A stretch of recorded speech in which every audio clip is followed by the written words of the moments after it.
गुरुर्ब्रह्मा गुरुर्विष्णु गुरुर्देवो महेश्वरा गुरुर्साक्षात् परम ब्रह्म तस्मै श्री गुरवे नमः। राधा मेरी स्वामिनी मैं राधे युकोदास, जन्म जन्म मोहि दीजियो श्री वृंदावन वास, श्री ब्रजमंडल वास। सभी को जय श्री राधे, जय श्री कृष्ण।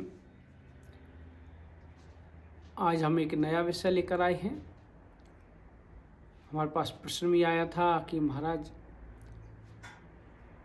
कि व्यक्ति को भागवत कितनी बार सुननी चाहिए।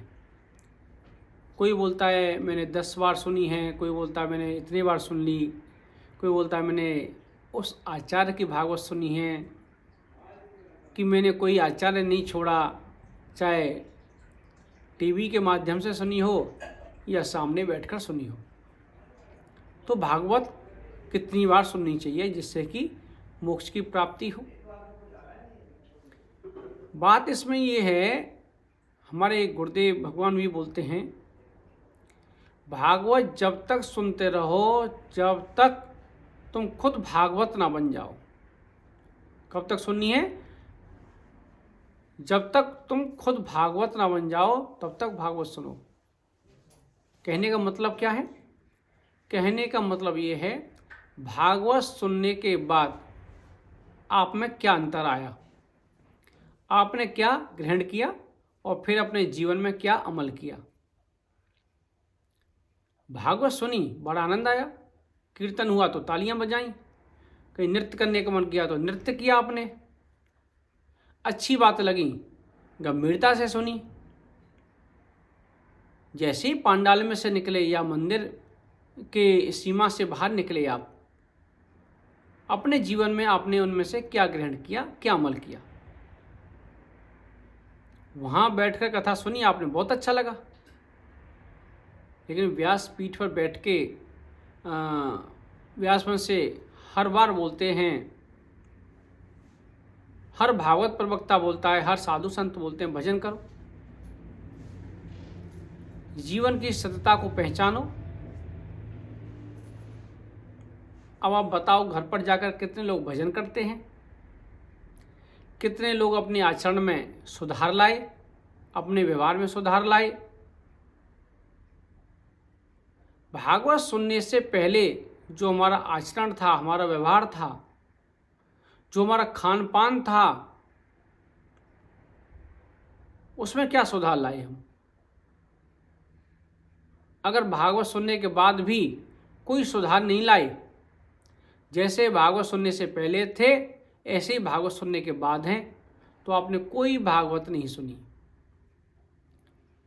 सिर्फ आपने कानों को प्रिय लगने वाली बातें सुनी, 3 या 4 घंटे का समय अच्छा बिताया, आपको कोई भी फायदा होने वाला नहीं है।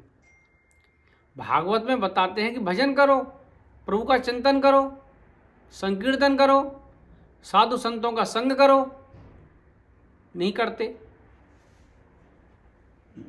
जो भागवत सुनने से पहले थे ऐसे ही भागवत सुनने के बाद, तो अंतर नहीं आया तो क्या फायदा। अंतर लाना जरूरी है।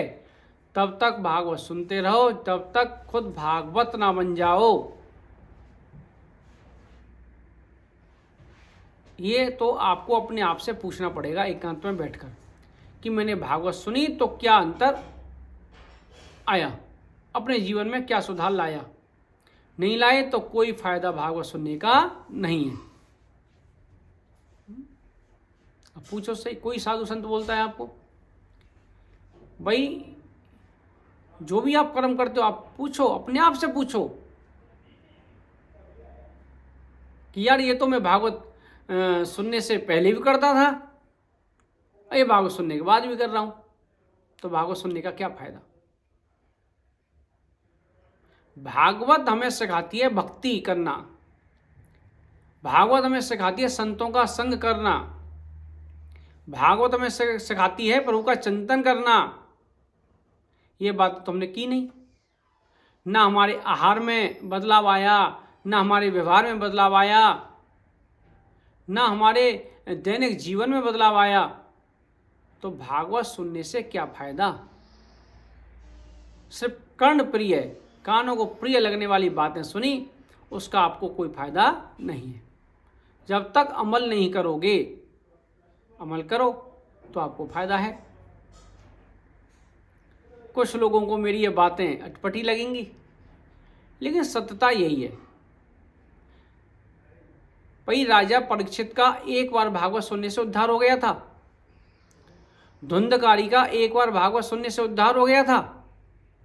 बाकी लोग कितनी भागवत सुन चुके हैं, उनका उद्धार क्यों नहीं हो रहा है? क्योंकि वो बातों को तो सुन लेते हैं, बोलते हुए बहुत अच्छी लगती हैं। ये पंडित जी बोलते हैं, या ये भागवत आचार्य बोलते हैं, बहुत अच्छी बात बोलते हैं, या ये साधु संत बहुत अच्छी बात बोलते हैं, लेकिन अपने आप से पूछो कितनी अमल करते हो। उनका उद्धार एक बार भागवत सुनने से हो गया, राजा परीक्षित का और धुंधकारी का, तो आपका उद्धार क्यों नहीं हो रहा है अभी तक?